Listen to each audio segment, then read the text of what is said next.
चलिए रायपुर से अगली अपडेट आपको बता दे रहे हैं। नगरीय प्रशासन विभाग की कार्यशाला को लेकर अपडेट मिल रही है।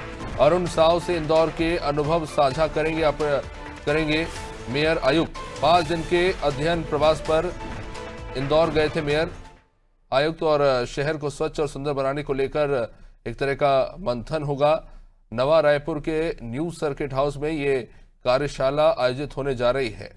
इंदौर जो कि स्वच्छता में काफ़ी आगे माना जाता है और ऐसे में वहां पर किस तरह से काम हो रहा है यही कहीं ना कहीं सीखने की कोशिश होगी। कुलभूषण से और विस्तार से जान लेते हैं। कुलभूषण, क्या कुछ जानकारी इस कार्यशाला को लेकर?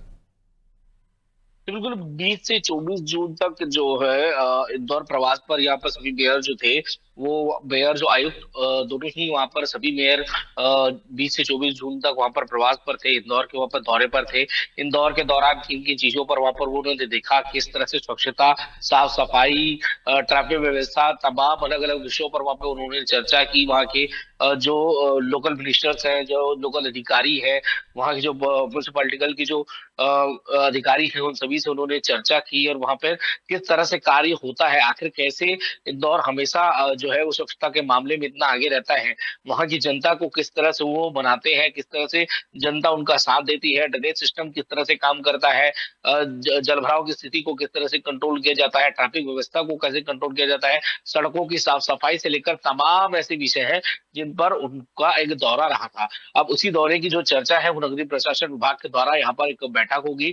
बैठक के दौरान कार्यशाला में पूरी इन चीजों को, विषयों को रखा जाएगा कि आखिर कैसे इंदौर की तर्ज पर छत्तीसगढ़ के तमाम शहरों को उसी तर्ज पर आगे बढ़ाया जाए, कैसे उन साफ सफाई से लेकर तमाम जो चीजें हैं जो इंदौर में लागू की जाती है उसे छत्तीसगढ़ में किस तरह लाया जाए। साथ ही साथ जनता के मन में जो साफ सफाई को लेकर या फिर प्लास्टिक वेस्ट को लेकर या सूखा कचरा और गीला कचरा, सब अलग अलग विषयों को लेकर कैसे जनता के मन में इन चीजों, लोगों को जागरूक किया जाए, इन तमाम चीजों पर वहां पर चर्चा होगी। और आने वाले समय में ये पूरी उम्मीद यहाँ पर की जा रही है कि इंदौर के तर्ज पर ही छत्तीसगढ़ के सभी शहरों में भी उतनी ही स्वच्छता और उतनी ही साफ सफाई जो है वो हमें देखने को मिलेगी। अब ये देखने वाली बात होगी कि कार्यशाला में कितना इसका असर होता है और आने वाले समय में कौन से नए योजना के तहत सरकार जो है वो आती है, ये देखने वाली बात होगी। बहुत बहुत शुक्रिया कुलभूषण इस जानकारी के लिए। तो जैसा कि हमारे सहयोगी बता रहे थे कि स्वच्छता को लेकर यह पहल की जा रही है, कार्यशाला का आयोजन होगा।